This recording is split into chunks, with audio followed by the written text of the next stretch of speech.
RadioShack.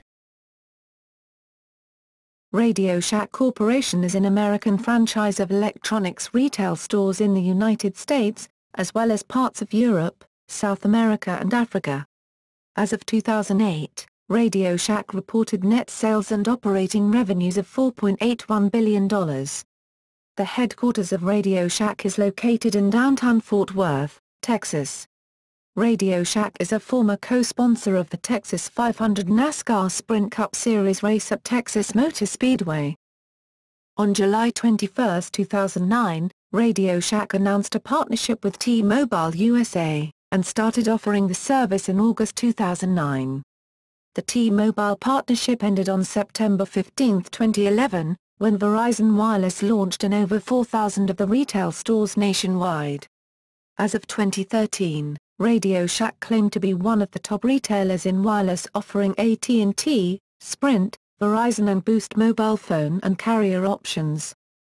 RadioShack's current proprietary brands include RadioShack branded products, parts, adapters, telephones and other legacy classic products, AntennaCraft, outdoor antennas and amplifiers, Orvio, audio-video cables, LCD TVs, headphones, premium surge protectors and speakers, Enercell, batteries and power, Gigaware, computer, GPS and iPod accessories, MP3 players and accessories, as well as digital cameras, digital camera accessories and digital picture frames, and Point Mobile, wireless phone accessories. Discontinued brands include Acurian, audio and video equipment and accessories, MyMusiques, MP3 players. Now marketed under the Gigaware brand, Kronos, tools, Optimus, formerly audio and PA/DJ equipment. Later used for digital camera accessories, Precision, audio and video equipment, telephones, flashlights, calculators, and two-way radios, VoiceStar, wireless phone accessories, Archer, wiring and antennas, Duofun, telephones and accessories, Micronter, scientific and educational equipment, and Realistic, sound equipment. In 2009, the company became the main sponsor of a new cycling team, Team RadioShack, with Lance Armstrong and Joan Bruyneel as two of the members. In April 2012, after RadioShack had released very poor first quarter 2012 results, Moody's reduced its ratings on RadioShack to junk status. On April 14, 2012, the stock sank to an all-time low early in the day's trading. On July 11, 2013, the stock price sank again on rumors that the company would soon file bankruptcy. On March 4, 2014, the company announced a net trading loss for 2013 of $400.2 million, well above the 2012 loss of $139.4 million. The company said it had undertaken a comprehensive review of all aspects of its business and had decided to consolidate the company's store base by closing nearly 20% or 1,100 of its outlets. The company said it was also considering other ways of restructuring the business. History. The first 40 years. The company was started as RadioShack in 1921 by two brothers, Theodore and Milton Deutschman, who wanted to provide equipment for the then nascent field of amateur, or ham, radio. The brothers opened a one-store retail and mail-order operation in the heart of downtown Boston at 46 Brattle Street, near the site of the Boston Massacre. They chose the name RadioShack, which was the term for a small, wooden structure that housed a ship's radio equipment. The Deutschmans thought the name was appropriate for a store that would supply the needs of radio officers aboard ships, as well as ham radio operators. The term was already in use, and is to this day, by hams, when referring to the location of their stations. The company issued its first catalog in 1939 as it entered the high-fidelity music market. In 1954, RadioShack began selling its own private label products under the brand name Realist, but was subsequently sued and consequently changed the brand name to Realistic. After expanding to 9 stores plus an extensive mail-order business, the company fell on hard times in the 1960s. RadioShack was essentially bankrupt, but Charles Tandy saw the potential of RadioShack and retail consumer electronics and bought the company for $300,000. Tandy Corporation. In 1962, RadioShack was purchased by the Tandy Corporation, which was originally a leather goods corporation, and renamed Tandy RadioShack and Leather. Tandy eventually divested itself of its non-electronic product lines. Tandy, through Intertan, also operated a chain similar to RadioShack in the UK under the Tandy name from the 1970s. Carphone Warehouse bought the shops in 1999, and converted them to its format over the next few years, or sold them. Tandy entered the Australian market in 1973. In 2001 Woolworths Limited bought the Australian operations and merged them with its Dick Smith Electronics business. During the 1960s through the early 1990s, RadioShack marketed its free battery card. A free wallet-sized cardboard card that entitled the bearer to one free battery a month when presented at one of their stores. These cards also served as generic business cards for the salespeople in the 1980s. The Battery Club card was still used until the company-wide changes in the early 1990s. In 1977, 2 years after the famous MITS Altair, RadioShack introduced the TRS-80. One of the first mass-produced personal computers that became a big hit. This was followed by the TRS-80 color computer designed to attach to a television for use as a monitor. In the late 1980s, RadioShack made the transition from its proprietary 8-bit computers to its proprietary IBM PC-compatible Tandy computers. However, shrinking margins and a lack of economies of scale led RadioShack to exit the computer manufacturing market by the mid-1990s. In 1970, Tandy Corporation bought Allied Radio, both retail and industrial divisions, and began to merge the brands into Allied RadioShack. However, after a federal government review, the company sold off the remaining Allied retail stores and resumed using the RadioShack name. The industrial division, Allied Electronics, continued as a Tandy division until the 1990s, when it was sold. RadioShack had another big hit with products designed to take advantage of the family radio service, a short-range walkie-talkie system. Since the mid-1990s, the company has attempted to move into the consumer small components markets, focusing on marketing wireless phones. In 1993, Len Roberts became president of RadioShack. He had previously spent more than 20 years in the food industry, beginning with Ralston Purina, where he served in various management and marketing positions. In 1994, the company introduced a service known as the Repair Shop at RadioShack, through which it provided inexpensive out-of-warranty repairs for more than 45 different brands of electronic equipment. The company already had extensive parts warehouses and 119 regional repair centers, and hoped to leverage these to build customer relationships and increase store traffic. Len Roberts estimated that the new repair business could generate $500 million per year by 1999. As of May 2009, this service is still being offered. The service was also offered in Canada.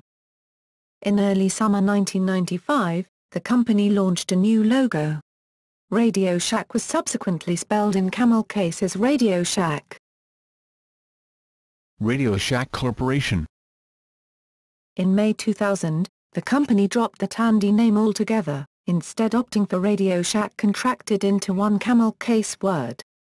The logo had been changed from the 1970s style bullet hole lettering to the current stylized O in 1995. Also in 2000, the company-owned Realistic and Optimus brands were discontinued when the company entered into an agreement to carry RCA products, although RadioShack had not made products under the Realistic name since the early 1990s. When the RCA contract ended in 2004, RadioShack added its own Precision and Accurian brands, and then reintroduced the Optimus brand in 2005 on some low-end products. RadioShack still has its own brand of batteries, called NSL. Until 2002, RadioShack routinely asked for the name and address of customers who made purchases so they could be added to the mailing list. Name and mailing address information is requested when purchasing a service plan, RSU part, RadioShack Unlimited, an in-store ordering method for parts and accessories for select RadioShack and other brand products. Direct to you item, ordering of a special product or not in stock product with free shipping, and returning an item. Name and mailing address information and identification is required to apply for a RadioShack Answers Plus credit card, activate a cellular phone, buy the wireless carrier, or to pay with a check. On December 20, 2005, RadioShack announced the sale of its newly built Riverfront Fort Worth headquarters building to German-based Canam Grund. RadioShack will continue to lease the property for 20 years. Charles Tandy also inspired the Tandy Computer Whiz Kids, a comic book duo of teen calculator enthusiasts who teamed up with the likes of Archie and Superman. Fix 1500 Initiative. In early 2004, RadioShack introduced Fix 1500, a sweeping program to correct inventory and profitability issues company-wide. The program put the 1,500 lowest graded store managers, of over 5,000, on notice of the need to improve. Managers were graded not on tangible store and personnel data but on one-on-one interviews with district management.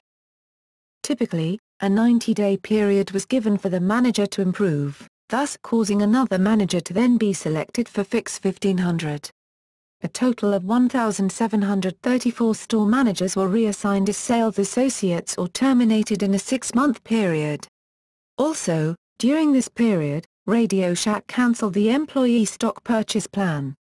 By the first quarter of 2005, the metrics of skill assessment used during Fix 1500 had already been discarded, and the corporate officer who created the program had resigned. CEO turnover.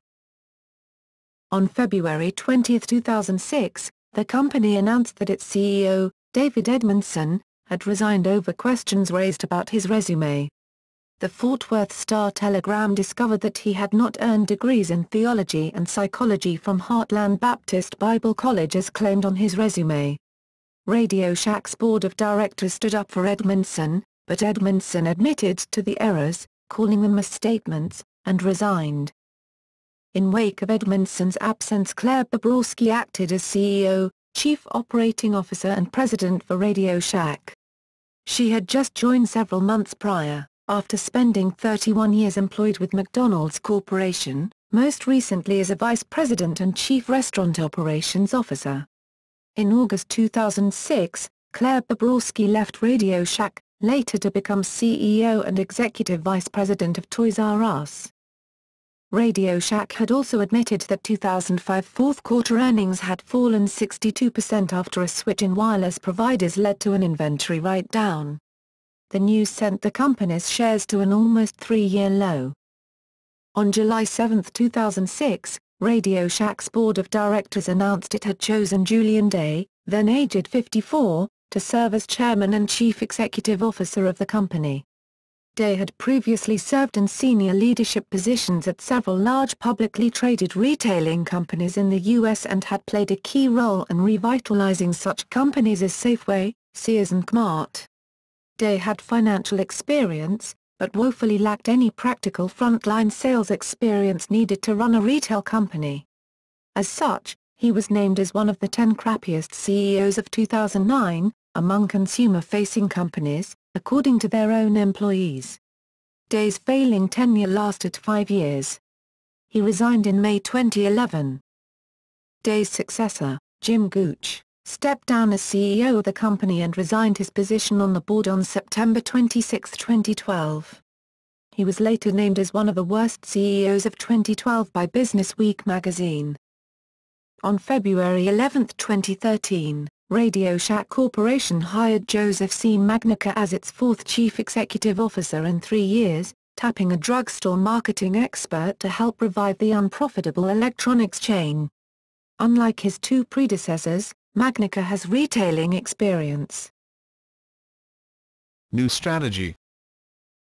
In the spring of 2006, RadioShack announced a strategy to increase average unit volume, lower overhead costs, and grow profitable square footage. In early to mid-2006, RadioShack closed nearly 500 locations. It was determined that some stores were too close to each other, causing them to compete with one another for the same customers. Most of the stores closed in 2006 brought in less than $350,000 in revenue each year. Corporate layoffs.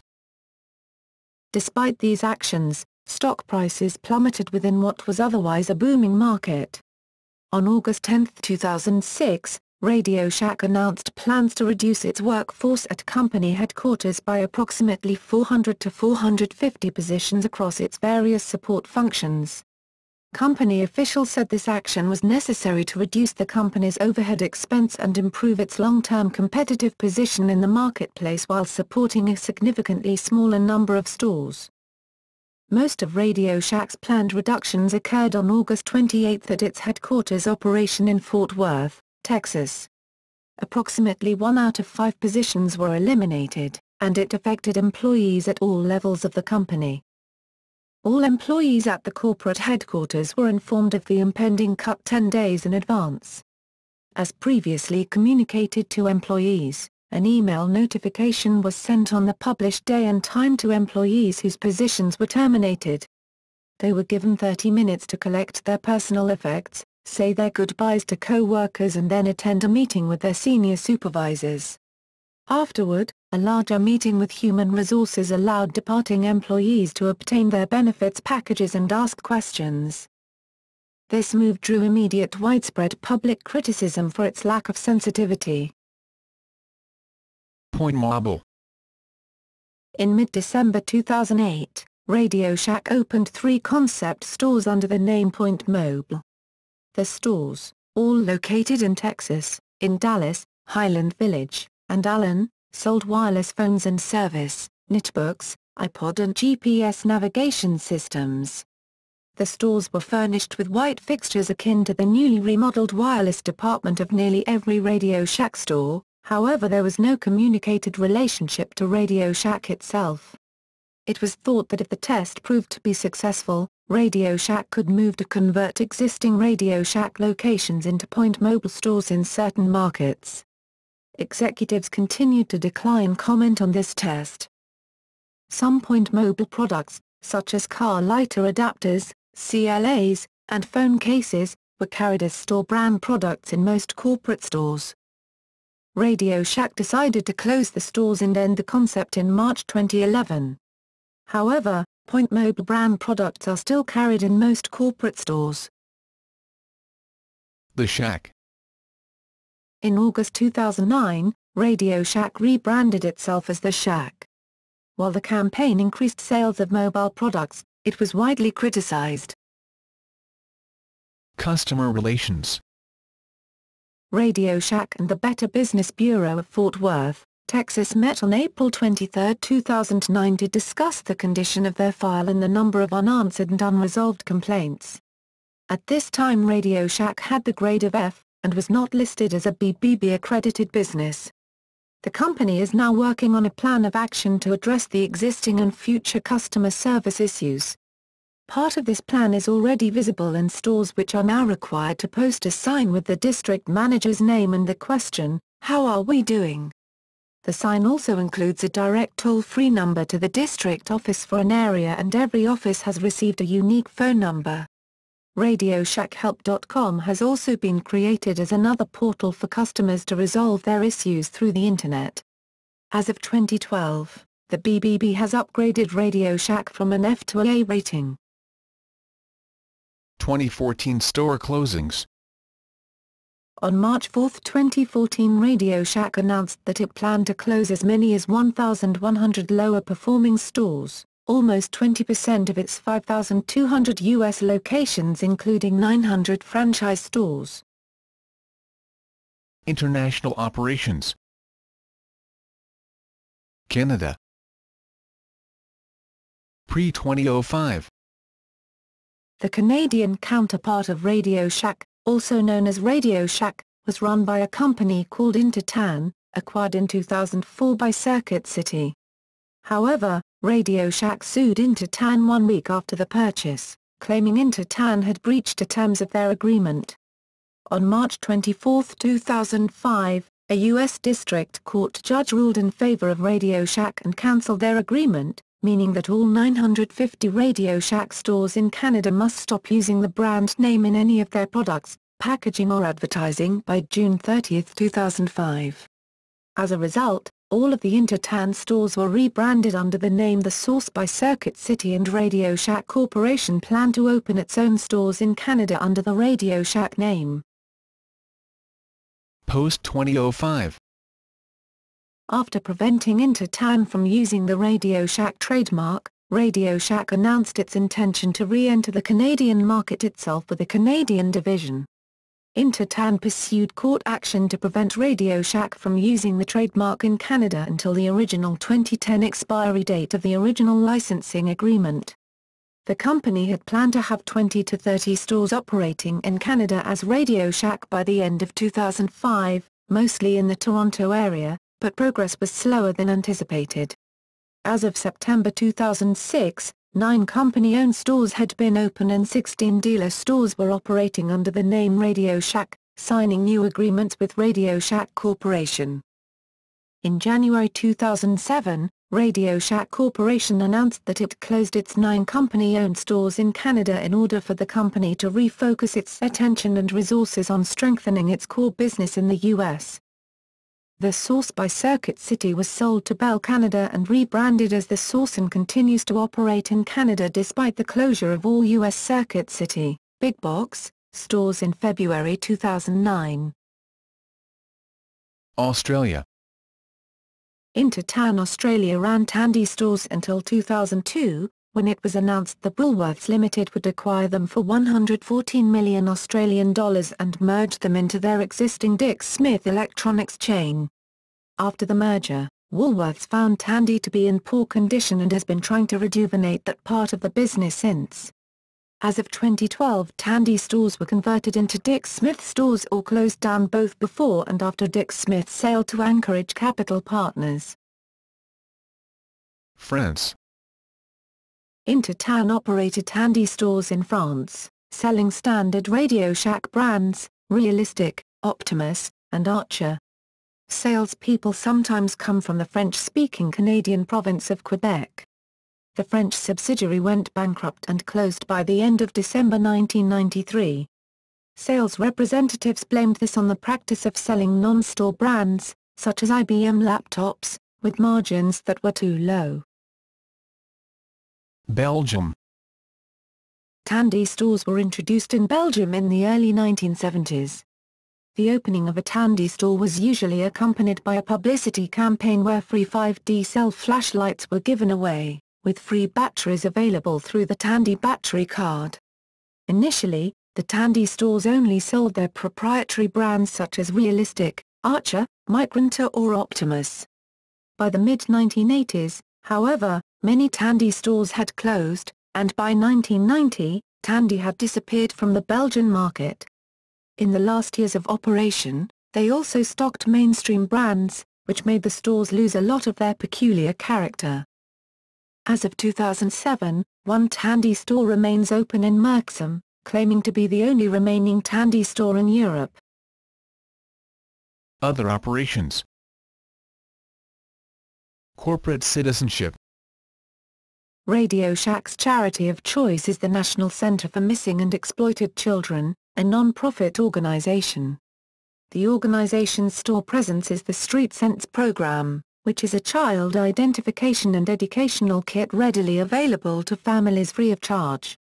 RadioShack's charity focus is now with United Way of America Charities assisting with the Oklahoma and Texas relief efforts, after the 2013 Moore tornado. RadioShack's Green Initiative involves the Rechargeable Battery Recycling Corporation, in which end-of-life rechargeable batteries are dropped off and stored to be safely recycled. End-of-life wireless phones can also be recycled. Other retailer partnerships. In August 2001, RadioShack opened new kiosk-style stores inside Blockbuster outlets.